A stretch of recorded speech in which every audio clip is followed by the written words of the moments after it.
Bem-vindos à Fórmula da Aprovação Concursos. Depois desse vídeo, você estará a um passo de ser aprovado. Pessoal, quero falar agora sobre uma matéria que vai aparecer na sua prova. Eu vou falar agora sobre agentes públicos, uma das matérias mais cobradas, sabia, nas provas de concurso. Agente público, o que é isso, prof? Agente público, gente, envolve todas aquelas pessoas que desempenham funções públicas. Mandato, cargo público, emprego estatal, de forma definitiva, de forma transitória, de forma remunerada ou de forma gratuita. Todos aqueles que exercem função pública, ainda que temporariamente, ainda que sem remuneração. Quando você foi chamado para ser mesário nas eleições, naquele momento você era um agente público, porque estava exercendo uma função pública. Tá vendo como que o conceito é amplo? Tá bom, prof, entendi que esse conceito é amplo. Dentro desse conceito, agente público, estão os agentes políticos, os servidores públicos efetivos, os servidores que ocupam cargo em comissão, os empregados públicos, aqueles que atuam de forma temporária na administração. Vamos entender todas as espécies que está dentro desse conceito de agentes públicos. Começando pelos agentes políticos. Agentes políticos são aqueles que exercem a função política do Estado. Função política, gente, é aquela função de tomada de decisão, das grandes decisões do Estado, que vão o quê, gente? Direcionar os rumos daquela sociedade. Quem é que vai, prof, ocupar esses cargos políticos? Pessoal, presidente, parlamentar, governador, prefeito e os ministros, os secretários de Estado, os secretários municipais. Eu estou falando do alto escalão do Estado. Quem toma as grandes decisões? Quem toma as grandes decisões sobre os rumos daquela sociedade? Prof, essas pessoas que ocupam esses cargos políticos, eles estabelecem um vínculo, qual tipo de vínculo com o Estado? Um vínculo estatutário. O que é um estatuto, prof? O estatuto é uma lei. Existe uma lei que estabelece o vínculo que essas pessoas vão ter com aquele cargo, com o cargo de presidente, com o cargo de governador, com o cargo de prefeito. O que você tem que lembrar? Quando eu falo de função política, eu estou falando daqueles que exercem cargos eletivos, que foram eleitos para exercer aquela função, presidente, governador, prefeito, e aqueles que estão logo abaixo desses que ocupam esses cargos eletivos. Quem são eles? Secretários, ministros de Estado que ocupam o alto escalão do Estado, beleza? Cabe lembrar, gente, que alguns autores, como Eli Lopes Meireles, entendem que os magistrados e os membros do Ministério Público e membros do Tribunal de Contas também seriam agentes políticos, viu? Entenda que parte da doutrina entende que também esses cargos seriam cargos políticos. Beleza, entendi esse agente político, prof. Segunda espécie que está dentro desse conceito de agente público, servidor público efetivo. Olha esse nome, efetivo. Efetivo tem aquela noção de continuidade, de permanência. Servidor público efetivo é aquele que trava com a administração pública um vínculo estatutário. O que é estatuto mesmo?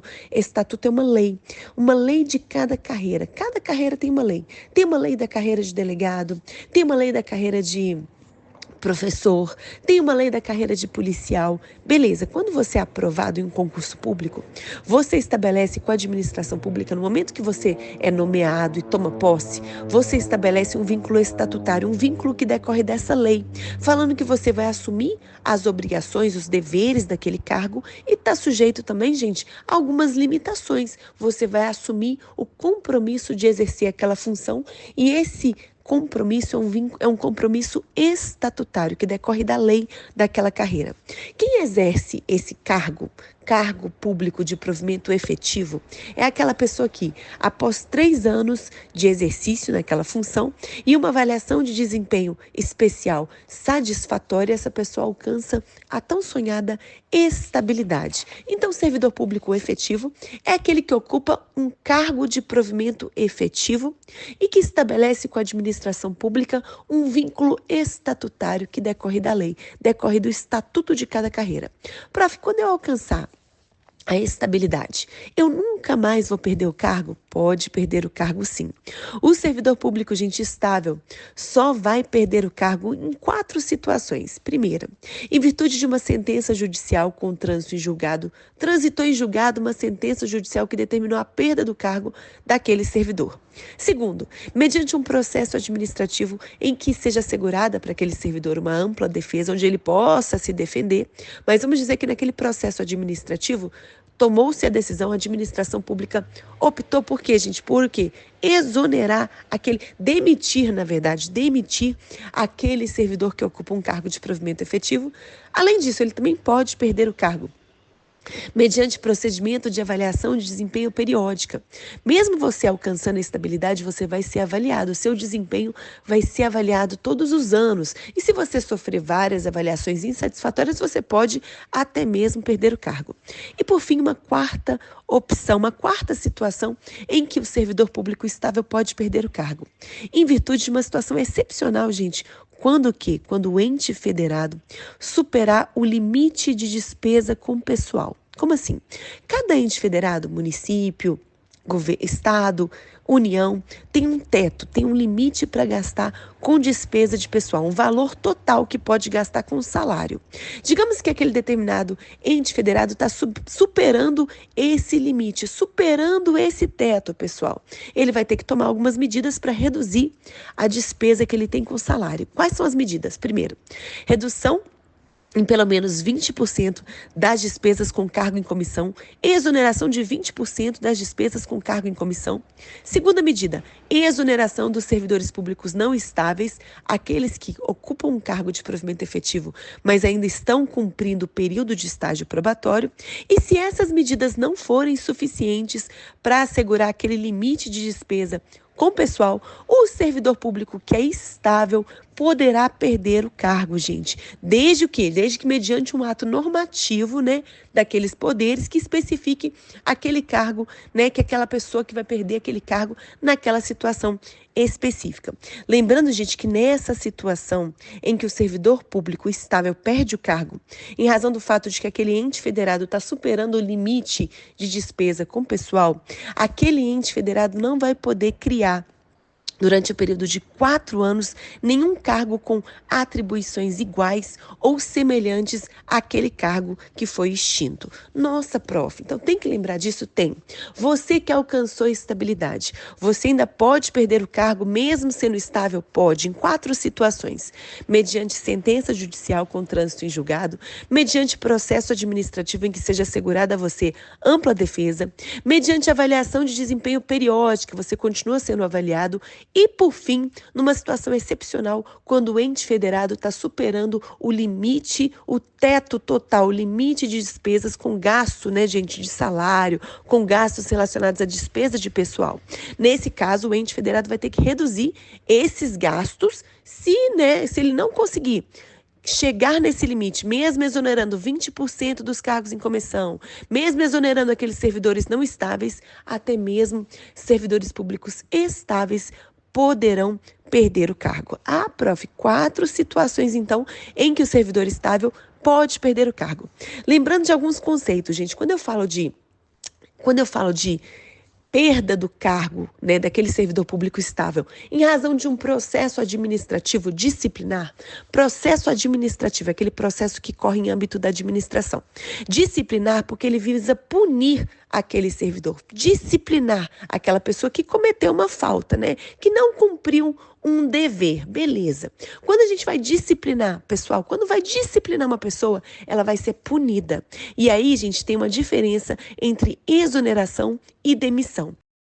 Exoneração não tem caráter punitivo, Você aí que tem um cargo de provimento efetivo, você pode pedir exoneração, porque você quer trabalhar na iniciativa privada, você pode pedir exoneração, você tem essa liberalidade. Agora, a demissão é um ato punitivo, que a administração pública pode aplicar mediante um processo administrativo no qual seja assegurada àquele servidor ampla defesa, no qual ele ele pode se defender, gente. Então, demissão tem caráter punitivo. Prof, e eu que conheço um amigo meu que tinha um cargo de provimento efetivo, era estável na administração pública, foi instaurado um procedimento administrativo disciplinar contra ele e ele foi demitido em razão de uma decisão nesse processo administrativo. Só que ele recorreu na justiça, professora. E aí o juiz verificou que a demissão dele foi ilegal. E aí? E aí que ele vai ser reintegrado. Quando a gente está diante de um processo administrativo que ensejou a demissão de um servidor e aquela demissão foi tida como ilegal, porque a gente sabe, né, pessoal? No Brasil, a justiça é inafastável. O Poder Judiciário analisa as decisões do Poder Executivo e faz um controle de legalidade. Se o juiz verificou que aquele processo tem um vício de legalidade, que aquela decisão quanto à demissão tem um vício de legalidade, o juiz pode anular aquela demissão. E aí? Aí o servidor público que foi demitido ilegalmente vai ser reintegrado, vai voltar a trabalhar na máquina pública e vai receber tudo o que ele deixou de receber durante esse período em que ele ficou demitido, tá bom? A gente já vai falar sobre reintegração um pouquinho mais na frente, beleza? Prof, quais são os requisitos que eu tenho que atender para investidura, para ser investido no cargo público? Investido, olha, essa palavra vem de vestir. Quando é que acontece a investidura? Pessoal, quando você é aprovado no concurso público, você vai ser nomeado. A nomeação é um ato de provimento, de prover a você um cargo público, de te chamar. Oh, vem aqui assumir esse cargo público, te chamando. Beleza. Prof, quando é que eu de fato assumo? Quando é que eu vou me vestir das funções de agente público? Quando você assina o termo de posse. Com a assinatura do termo de posse, você está concordando com o quê? Com as atribuições daquele cargo. Você está assumindo aquelas atribuições. Prof, onde que estão as atribuições, as competências de cada cargo? No estatuto, na lei de cada carreira. Ah, tá bom. A investidura acontece com a posse. Quais são os requisitos básicos para investidura em um cargo público? Nacionalidade brasileira. Estrangeiro pode ocupar cargo público? Pode, dentro dos termos da lei. A gente vê muito professor estrangeiro, por exemplo, trabalhando em Universidade Federal. Isso pode acontecer. Além disso, gozo dos direitos políticos, quitação com as obrigações militares e eleitorais, nível de escolaridade exigido para exercício daquele cargo, idade mínima de 18 anos, aptidão física e mental. Requisitos básicos. Prof, mas a lei pode estabelecer algum requisito especial, algum requisito específico para exercer um determinado cargo? Pode. A lei pode. O edital não. Como assim, professora? Digamos, por exemplo, que você quer ser policial. A lei pode estabelecer um limite de altura mínima para exercício dessa função de policial? Pode. Pensa só, um policial pode ser um anão? Não, um anão pode ser policial? Não pode, gente, porque como é que o anão vai participar de perseguições? Como é que o anão vai conseguir punir aquele bandido? Como é que o anão vai fazer essas atividades? Então, em razão das especificidades que envolvem o exercício daquela função, em razão do fato de que aquela função representa uma autoridade pública, né, uma autoridade que vai combater o crime, pois então, a lei pode estabelecer requisitos especiais para exercício de determinados cargos públicos, mas somente a lei pode fazer isso. O edital não pode fazer isso. A lei pode fazer. Beleza. Dito isso, gente, entendemos o que é cargo público de provimento efetivo. O é de efetivo é de estabilidade, é de estatuto. Lembre-se, aquele que ocupa um cargo de provimento efetivo assume funções que estão em um estatuto, em uma lei da carreira. Após o cumprimento de 3 anos de exercício naquela atividade e uma avaliação especial de desempenho satisfatória, aquela pessoa alcança a tão sonhada estabilidade. Lembra disso? Beleza. Só que existe uma diferença, gente, entre cargo de provimento efetivo e cargo de provimento vitalício. Cargo de provimento efetivo é esse que eu falei com vocês. Cargo de provimento vitalício é um cargo que tem uma garantia um pouco maior. Prof, quem exerce cargo de provimento vitalício? Os magistrados, os membros do Tribunal de Contas e membros do Ministério Público. Qual que é a diferença, prof? No caso do cargo vitalício, o estágio probatório, ao invés de ser de 3 anos, é de 2 anos. Além disso, quem ocupa um cargo vitalício só vai poder perder o cargo em uma única situação. Aquela pessoa que já alcançou a vitaliciidade, né, né, naquele cargo, após o estágio probatório de 2 anos, só perde o cargo mediante sentença judicial com trânsito em julgado. Só nessa hipótese. Ah, entendi, prof. Tá bom, entendi, prof. Entendi o cargo de provimento vitalício. Beleza. Além disso, né, gente, nós temos também os agentes militares. Os militares são aqueles que ocupam cargos de provimento para cargos de provimento efetivo, né? E vão atuar nas Forças Armadas, na Marinha, Exército, Aeronáutica. Lembrando, gente, que todo mundo que ocupa cargo de provimento efetivo no Estado contribui para o regime próprio de previdência. Sabia? A contribuição, existe um regime próprio de previdência do servidor público. Sim, gente, existe. Então não vai contribuir para aquele regime geral de previdência que a maioria dos trabalhadores contribui. Vai contribuir para o regime próprio de previdência do servidor. Beleza. Além disso, além do cargo de provimento efetivo, além do cargo de provimento vitalício, nós temos um outro tipo de cargo, gente. Lembrando que cargo é um conjunto de funções que você vai assumir. Tá bom. Cargo de provimento o quê, prof? Em comissão. Cargo de provimento em comissão é aquele que é de livre nomeação e livre exoneração. Você pode ser nomeado para ocupar um cargo em comissão sem aprovação em concurso público. Esse cargo vai estar ligado a funções de direção, de chefia, de assessoramento. Então, como assim? Mudou o governo, mudou a legenda, temos um novo governador. É claro que ele quer colocar pessoas da confiança dele em cargos de direção, de chefia. E ele vai usar o quê? O cargo em comissão. Então, aquelas pessoas que vão ocupar aquele cargo em comissão, elas estão ali o quê, gente? Transitoriamente. Elas não vão alcançar nenhum tipo de estabilidade. Prof, então elas contribuem para qual regime de previdência? Para o regime geral de previdência do INSS. Não contribui para o regime próprio de previdência do servidor, porque essas pessoas estão lá o quê? Transitoriamente. Elas podem ser exoneradas a qualquer momento, tá bom? Lembrando que a exoneração, gente, né, de um cargo em comissão é uma exceção ao princípio da motivação. Como assim? Se o chefe da repartição decidir te exonerar de um cargo em comissão, ele pode. Ele precisa motivar por que ele fez isso, por que ele decidiu te exonerar? Não precisa motivar. Não precisa apresentar nenhum motivo. Beleza. Lembrando, gente, que quando a gente fala, por exemplo, de um ente federado, de um órgão daquele ente federado, digamos, por exemplo, o governo do estado de Minas Gerais. Como é que funciona? O governo do estado de Minas Gerais tem um percentual de cargos em comissão. Ele tem vários cargos em comissão. Beleza. Desse percentual de cargos em comissão, gente, um determinado percentual vai ser destinado para servidores públicos que já ocupam um cargo de provimento efetivo. Então, digamos que você já é procurador do Estado, passou no concurso público e agora foi chamado para ser procurador-chefe, para chefiar a procuradoria. Aí você vai o quê? Vai receber, além do seu salário relativo ao cargo de provimento efetivo, você vai receber um acréscimo em razão do fato de que você assumiu uma função de direção, de chefia da procuradoria. Quando você assumir essa função de direção, é claro que você vai receber mais. E aí, prof, como é que funciona isso? Nesse caso, pessoal, você vai ser agraciado com um cargo em comissão. Prof, então peraí, até mesmo servidor público efetivo pode exercer cargo em comissão? Pode, gente, sim.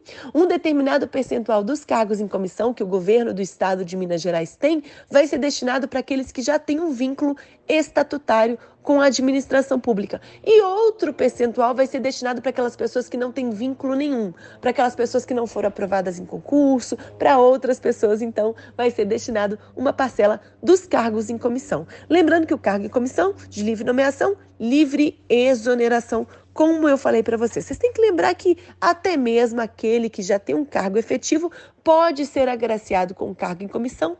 Aí essa pessoa vai receber tanto a remuneração relativa ao cargo efetivo, quanto um percentual relativo ao cargo de comissão, em razão do fato de que ela está assumindo uma função de chefia. Beleza. Só que existe uma diferença que cai muito em prova e que você tem que saber. Sim, gente, existe uma diferença entre cargo em comissão e função de confiança.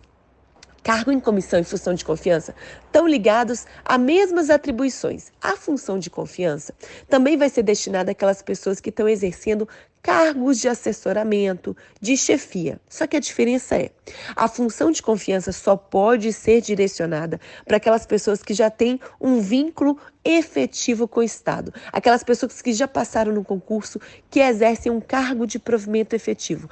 Essas pessoas podem ser agraciadas com uma função de confiança e assumir uma chefia, um determinado assessoramento, uma função aí de direção, tá bom? Então a função de confiança só pode ser destinada para aqueles que já têm um cargo de provimento efetivo. Essa é a diferença. O cargo em comissão pode ser destinado tanto para aqueles que têm um cargo de provimento efetivo, quanto para aquelas pessoas que não passaram em concurso nenhum. Só que, em outra medida, a função de confiança só pode ser o quê? Só pode ser destinada para aqueles que já têm um cargo de provimento efetivo. Então, diferentemente do que acontece com o cargo em comissão, a função de confiança somente para aqueles que têm o quê? Já tem um cargo de provimento efetivo. Entendi, prof. Entendi essa diferença, beleza. Além disso, gente, também são agentes públicos, aqueles que são contratados temporariamente pela administração. Gente, está na Constituição que a lei vai estabelecer casos de contratação por tempo determinado para atender uma necessidade temporária, uma necessidade excepcional. Sim, existem situações, por exemplo, urgentes, excepcionais, como a pandemia, em que a administração vai ter que contratar temporariamente algumas pessoas para atuar e exercerem funções públicas. Essas pessoas, enquanto contratados temporariamente, sem concurso público, elas vão estar exercendo uma função do Estado. Elas vão ser agentes públicos, serão agentes públicos. Estão ali temporariamente exercendo funções de Estado. Prof, quais são essas situações aí em que é possível uma contratação excepcional, temporária, de interesse público? Quando eu estou diante de uma calamidade pública, quando eu estou diante de uma emergência em saúde pública, quando eu estou diante de uma situação em que está realizando um censo e precisamos de mais pessoas para ajudar no censo, existem algumas situações que estão previstas na legislação, que envolvem situações de necessidade temporária e excepcional. Situações em que vão ser contratados servidores temporários, sem concurso público, mediante um procedimento seletivo mais simplificado. Situações temporárias em que situações excepcionais que a lei autoriza. Beleza. Também são agentes públicos os empregados públicos. Professor, o que é empregado público? Jesus! Empregado público é aquela pessoa, gente, que passou num concurso público, mas vai firmar com a administração pública um contrato de emprego, regido pela CLT. Sim, um contrato de emprego. Prof, se a pessoa assinou um contrato de emprego, ela não tem estabilidade. Não tem estabilidade. Prof, mas aí vale a pena? Vale, gente, vale a pena. Porque é muito difícil, né, a demissão nessas situações. Quem são essas pessoas, prof? As pessoas que trabalham nas empresas estatais. Empresa pública, sociedade de economia mista, Petrobras, nas empresas estatais. Essas empresas estatais vão realizar um concurso público para selecionar quem é que vai ser contratado. Mediante a seleção desse processo, né, que é um concurso público, vai ser firmado com essas pessoas um contrato de emprego que vai ser regido pela CLT, ou seja, os empregados públicos não conseguem um dia se tornarem estáveis, não podem adquirir a estabilidade, porque contrato de emprego não tem estabilidade. Essas pessoas trabalham nas empresas estatais. A gente vai falar um pouquinho mais sobre empregados públicos mais para frente. Beleza. Além disso, também são agentes públicos, os agentes particulares que atuam em colaboração com o poder público. Sim, quem são eles? Por exemplo, agentes delegados ou delegatórios, particulares que exercem uma determinada atividade, um serviço público em regime de concessão, permissão ou autorização. Exemplo, concessionárias, permissionárias de serviço público.